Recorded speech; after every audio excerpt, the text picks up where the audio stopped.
बिस्मिल्लाहिर्रहमानिर्रहीम। अस्सलाम वालेकुम। आज का हमारा टॉपिक है फर्स्ट ईयर के 7 चैप्टर के नेक्स्ट शॉर्ट क्वेश्चन। तो आज हम बारी बारी शॉर्ट क्वेश्चन डिस्कस करेंगे। तो चलते हैं हमारे पास 7.8 क्वेश्चन में वो क्या कहता है। ठीक है, तो 7.8 हमारे पास क्वेश्चन है उसमें कहता है कि what condition in which addition of two simple harmonic motion produce simple harmonic motion. क्या कहता है कि आपके पास के कौन सी कंडीशन है कि आपके पास एक सिंपल हार्मोनिक मोशन हो, एक दूसरी सिंपल हार्मोनिक मोशन हो, जब आप उन दोनों को ऐड करें जो आपके पास थर्ड आए वो क्या हो, वो भी एक सिंपल हार्मोनिक मोशन हो। तो आप बताएं कि कौन सी कंडीशन आएगी। ठीक है, तो मान लीजिए कि हमारे पास एक है जी, आपके पास पेंडुलम है। हम जानते हैं पेंडुलम भी सिंपल हार्मोनिक मोशन को परफॉर्म करता है। और एक हमारे पास मास स्प्रिंग सिस्टम है, वो भी सिंपल हार्मोनिक मोशन को परफॉर्म करता है। और हम ये भी जानते हैं कि हमारे पास simple harmonic motion 2 and 4 motion या पीरियाडिक मोशन होती है अबाउट मीन पोजीशन के इर्द गिर्द। ठीक है, तो हमने देखा कि आपने क्या करना है जी, ये आपका सिंपल पेंडुलम है, ये आपका क्या है जी, मास स्प्रिंग सिस्टम है। तो मैंने फर्ज किया कि ये आपके पास क्या है जी, ये आपके पास सिंपल पेंडुलम की वेव फॉर्म है, ये आपके पास स्प्रिंग कांस्टेंट की वेव फॉर्म है। ठीक है, हमारे पास दोनों वेव फॉर्म क्या आ गई, एक स्प्रिंग कांस्टेंट की आ गई, एक पेंडुलम की, दोनों वेव फॉर्म आ गई। ठीक है, अब मैंने एक थर्ड वेव फॉर्म ड्रा की, उसमें दोनों वेव फॉर्म को इकट्ठा ड्रा किया। ठीक है, यानी एक वेव फॉर्म ऐसे ड्रा की और ब्लैक वाले के साथ एक दूसरी वेव फॉर्म ड्रा की जो उसके ऊपर स्लाइड कर रही है। ठीक है, अब हमसे यहाँ से कंक्लूजन क्या निकलेगा कि कैसे पता चलेगा कि हमारे पास कि कौन सी कंडीशन है। ठीक है, तो आप देखेंगे कि जब आपकी फ्रीक्वेंसी सेम होगी, फर्ज किया कि फ्रीक्वेंसी क्या होती है, number of oscillation complete in 1 second, कि जितनी ऑसिलेशन ये कंप्लीट कर रहा है 1 सेकंड में उतनी ऑसिलेशन ये कंप्लीट कर रहा है। अगर आपके पास सेम फ्रीक्वेंसी होगी तो तब आपके पास जो थर्ड बनेगी वो आपके पास क्या होगी, एक सिंपल हार्मोनिक मोशन होगी। हम मैं इसकी 3 कंडीशन बताऊंगा। पहली कंडीशन आपके पास अगर इसकी सेम फ्रीक्वेंसी होगी, इसकी भी सेम फ्रीक्वेंसी होगी, तो उनकी नेचर भी सेम होगी। कैसे? क्योंकि अगर उनकी सेम वेवफॉर्म है, अगर 1 सेकंड में ये भी उतने ऑसिलेशन कर रही है, ये भी आपके पास उतनी ऑसिलेशन कर रही है, तो उनकी वेवफॉर्म है, जो उनकी नेचर है वो भी सेम आएगी। ठीक है, ये हमारे पास क्या आ गई, इसकी वेवफॉर्म आ गई पेंडुलम की, ये इसकी वेवफॉर्म आ गई, ये आ गई स्प्रिंग सिस्टम की। ठीक है, तो दोनों की जब नेचर सेम होगी और फ्रीक्वेंसी सेम होगी, 2 बातें होगी। पर तीसरी बात हमारे पास ये है कि जब उनके दरमियान फेज सेम होगा, फेज कांस्टेंट होगा, यानी अगर ये 0 पर यहाँ पर थी तो ये भी 0 पर यहाँ पर है, ये t/4 पर यहाँ पर थी तो t/4 पर ये भी यहाँ पर है, π/2 पर यहाँ पर थी, ये π/2 पर यहाँ पर है, ये t पर यहाँ पर थी, ये t पर भी यहाँ पर है।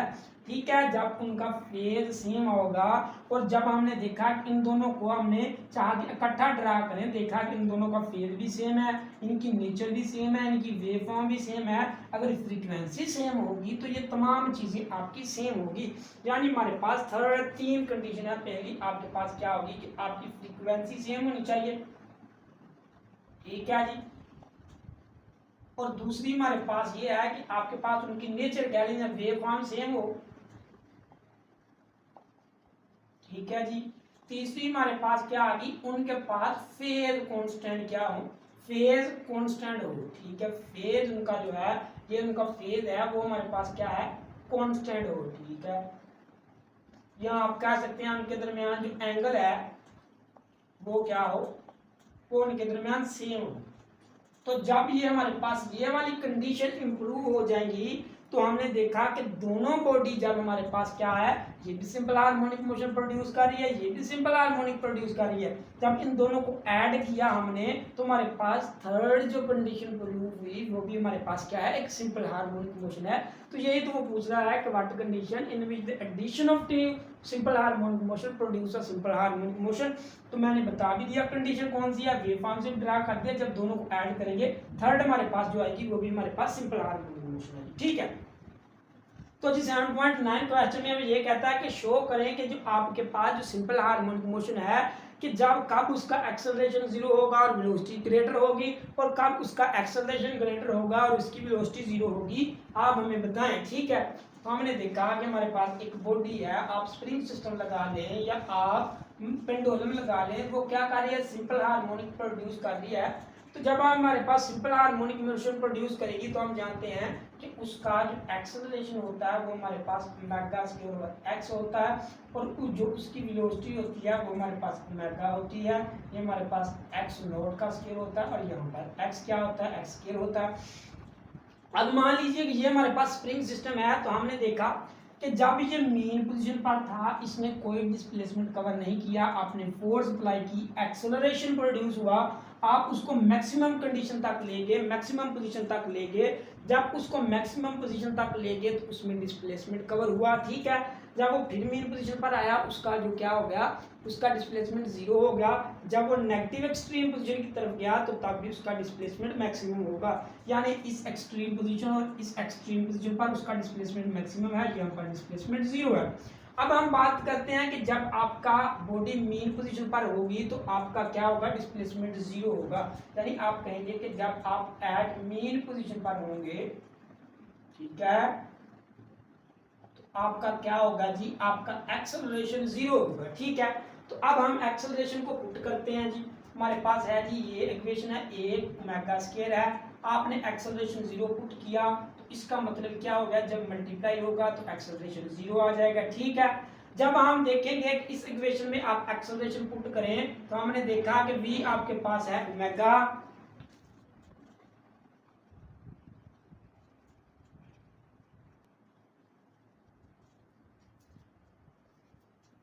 तो जब आप एक्सेलरेशन की वैल्यू यहाँ पर पुट करेंगे तो हमने देखा ये हमारे पास v आ गया, ये हमारे पास क्या आ गया जी, ओमेगा आ गया।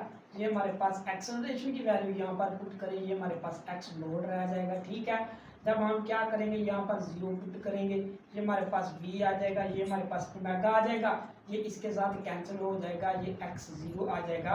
तो हमने देखा कि जब आप मीन पोजीशन पर होंगे तो आपका एक्सेलरेशन जीरो होगा, आपकी वेलोसिटी क्या होगी जी, ग्रेटर होगी, ठीक है।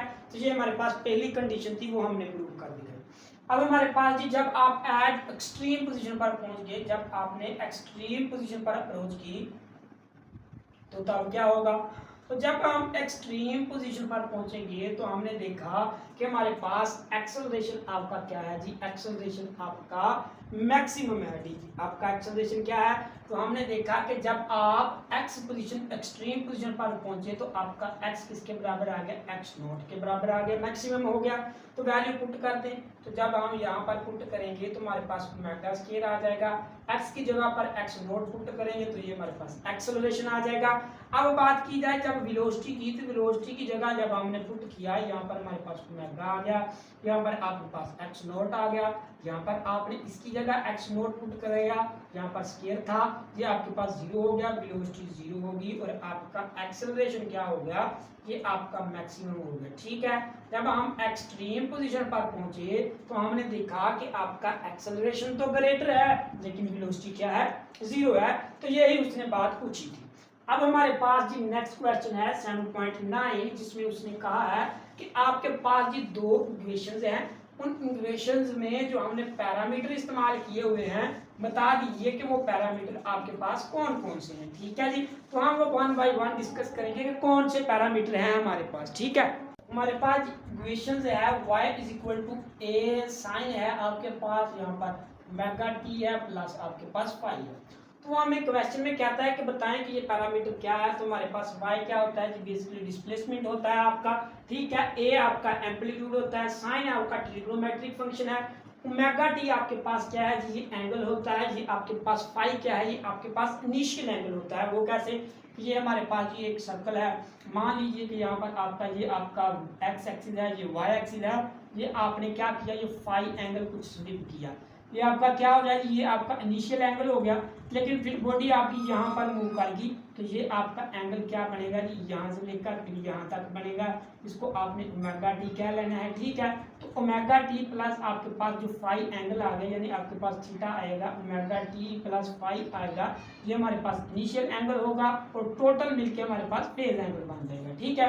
अब हमारे पास नेक्स्ट इक्वेशन है जी, वो हमारे पास कौन सी है, वो आपके पास है जी माइनस ओमेगा स्क्वायर एक्स। तो हमने पढ़ा है कि एक्सेलरेशन आपका डायरेक्टली प्रोपोर्शनल डिस्प्लेसमेंट के होता है, direct toward the main position की तरफ होता है। तो ओमेगा स्क्वायर हमारे पास क्या है, ये हमारे पास एंगुलर वेलोसिटी है, एक्स आपका क्या है जी, एक्स आपका डिस्प्लेसमेंट है, और ए आपका क्या है जी एक्सेलरेशन है। ठीक है, पैरामीटर उसने कहे थे, पैरामीटर हमने बता दिए। अब हम चलते हैं 7.11 क्वेश्चन की तरफ। उसमें हमें क्या कहता है एक्सप्लेन करें एक ऐसा रिलेशन जिसमें आपकी जो काइनेटिक एनर्जी है वो भी सेम रहे, यानी आपके पास एक्सप्लेन करें रिलेशन जिसमें पोटेंशियल एनर्जी, काइनेटिक एनर्जी और total energy of body executing simple harmonic motion. कहता है कि आपके पास एक ऐसा रिलेशन बताएं कि आपकी बॉडी सिंपल हार्मोनिक मोशन से परफॉर्म कर रही है और उसकी आप मुख्तलिफ पॉइंट लें जो उसकी टोटल एनर्जी निकालें वो सेम होगी। कैसे? माना कीजिए हमारे पास एक स्प्रिंग सिस्टम है, ठीक है, ये लगा लें या ये लगा लें, कोई बात नहीं।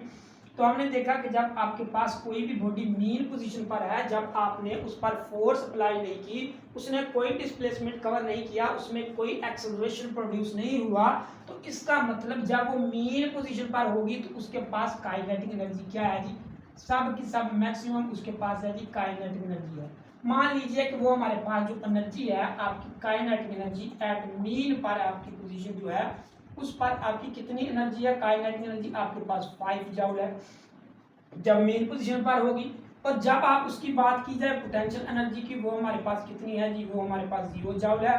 तो टोटल एनर्जी आपके पास क्या होगी जी? आपके पास kinetic energy plus potential energy, ये हमारे पास कितनी आ गई? 5 जूल आ गई। ठीक है, अब हम चलेंगे एक्सट्रीम पोजीशन पर। तो हम जानते हैं कि हमारे पास एक काइनेटिक एनर्जी होती है, एक पोटेंशियल एनर्जी होती है।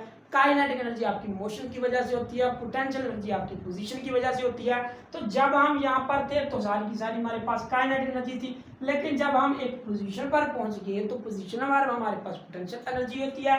तो आप मेन पोजीशन पर थे, सारी की सारी आपके पास काइनेटिक एनर्जी थी, लेकिन जैसे ही आप एक्सट्रीम पोजीशन पर पहुंचते गए तो आपकी काइनेटिक एनर्जी पोटेंशियल एनर्जी में चेंज होती गई। यानी जब आप यहाँ पर थे, माना कि आपके पास 5 जूल आपके पास क्या थी? काइनेटिक एनर्जी थी। लेकिन जैसे जैसे आप आगे मूव करते गए 1 2 3 4 5 तो आपकी काइनेटिक एनर्जी कम होती गई और पोटेंशियल एनर्जी इंक्रीज होती गई। जब आप एक्सट्रीम पोजीशन पर पहुंचे तो आपके पास सारी की सारी क्या होगी? आपके पास पोटेंशियल एनर्जी होगी, काइनेटिक एनर्जी आपकी 0 हो जाएगी। यानी आप कहेंगे कि आपकी पोटेंशियल एनर्जी कितनी आ गई? 5 जूल आ गई, और आपकी काइनेटिक एनर्जी क्या आ गई? आपके पास 0 जूल आ गई। ठीक है, तो जब हमने इसका सम किया, जब इसकी टोटल एनर्जी की तो हमारे पास दोनों को सम किया, वो हमारे पास क्या होगी? 5 जूल होगी। ठीक है, फिर आप मेन पोजीशन की तरफ आए, मेन पोजीशन से फिर एक्सट्रीम पोजीशन की तरफ आए। तो जब आप इस एक्सट्रीम पोजीशन की तरफ आएंगे तो तब भी आपके पास सारी की सारी यहाँ पर पोटेंशियल एनर्जी होगी, काइनेटिक एनर्जी 0 होगी। ये सेम केस होगा। तो हमने तीनों केस में देखा, इस एक्सट्रीम पोजीशन पर चले जाएं, इस एक्सट्रीम पोजीशन पर चले जाएं या मेन पोजीशन पर ये चले जाएं तो आपकी टोटल एनर्जी क्या होगी? वो आपकी कांस्टेंट रहेगी। ठीक है, तो यही उसने बात पूछी हुई थी। ठीक है, अब हमारे पास जी 7.12 क्वेश्चन है, उसमें कहता है describe the common phenomena in which the resonance play important role. कि हमारे पास जो रेजोनेंस की कुछ एग्जांपल दें, कुछ फिनोमिना बताएं, कुछ मजहर बताएं जिसमें आपके पास रेजोनेंस इंपॉर्टेंट रूल अदा करती है। ठीक है, तो हमने रेजोनेंस पीछे भी पढ़ा था, उसकी एप्लीकेशन पर भी मैंने अलग लेक्चर दिया हुआ है, रेजोनेंस पर अलग कंप्लीट डिस्कशन की हुई है। आप अच्छी तरह समझना चाहते हैं तो आप प्रीवियस लेक्चर देख सकते हैं। लेकिन यहाँ पर भी हम बात करेंगे कि हमारे पास कौन सी कॉमन फिनोमिना है। तो हमने देखा था कोलैप्स ऑफ ब्रिज था। कोलैप्स ऑफ ब्रिज में क्या था? कोलैप्स ऑफ ब्रिज में ये था कि जब हमारे पास जो आर्मी होती है ना, वो ब्रिज में जब गुजरती है तो वो स्टेप बाय सब के स्टेप सेम होते हैं। ठीक है, एक ही स्टेप से सब मूव करते हैं, लेकिन जब वो ब्रिज पर पहुंचे हैं तो उनका जो आर्मी का अफसर होता है उनको कहता है कि आप अपने जो सेम पैटर्न है उसको ब्रेक कर दें, क्योंकि अगर वो ब्रेक नहीं करेंगे तो कुछ उनकी फ्रीक्वेंसी होगी, कुछ जो ब्रिज है उसकी नेचुरल फ्रीक्वेंसी हो जाएगी, दोनों मैच कर जाएंगी, रेजोनेंस प्रोड्यूस हो जाएगी और आपके पास आपका जो ब्रिज है वो कोलैप्स कर जाएगा। ठीक है, ब्रिज ऑफ कोलैप्स में आप लिख सकते हैं। दूसरी बात इसमें आप ये लिख सकते हैं कि आपका मैग्नेटिक रेजोनेंस इमेजिंग एमआरआई क्या होता है। तो एमआरआई मैंने बताया था आपको कि जब हम क्या करते हैं कि एक आपके पास ऐसी मशीन होती है जिसमें एक इंसान में कहाँ भी चोट लगी हो उसको मशीन के अंदर डाल देते हैं। तो क्या होता है कि कुछ उसकी फ्रीक्वेंसी होती है, कुछ इंसान के अंदर आपके पास आटम होता है, आटम में न्यूक्लियस होता है। ठीक है, हम सब कुछ जानते हैं। तो आटम के पार्टिकल और जब वो रेज हमारे पास आती हैं दोनों मिलते हैं, एक की नेचुरल फ्रीक्वेंसी होती है, एक की अपनी फ्रीक्वेंसी होती है। एक्सटर्नल फ्रीक्वेंसी दोनों मैच कर जाते हैं, रेजोनेंस प्रोड्यूस हो जाती है।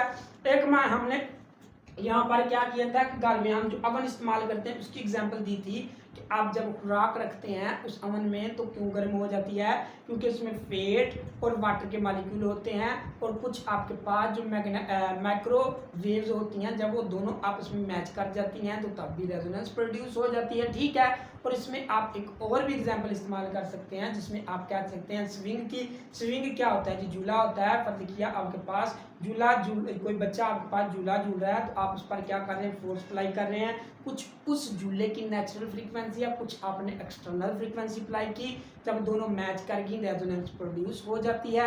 एक हमने और एग्जांपल देखी थी जिसे हम कह सकते हैं टर्निंग ऑफ नॉब। तो वो क्या होता है कि आपके पास जो आपका रेडियो पड़ा होता है उसमें एक नॉब लगी होती है, आप उसमें से चैनल तब्दील करते हैं। जब आप यहाँ पर चैनल तब्दील करते हैं तो जो आपका रेडियो स्टेशन होता है, जिस फ्रीक्वेंसी का आप चैनल चलाना चाहते हैं, ये आपके पास क्या होती है जी, ये आपके पास अपनी फ्रीक्वेंसी होती है जिस एक्सटर्नल फ्रीक्वेंसी कहते हैं। ठीक है, या नेचुरल फ्रीक्वेंसी कहते हैं।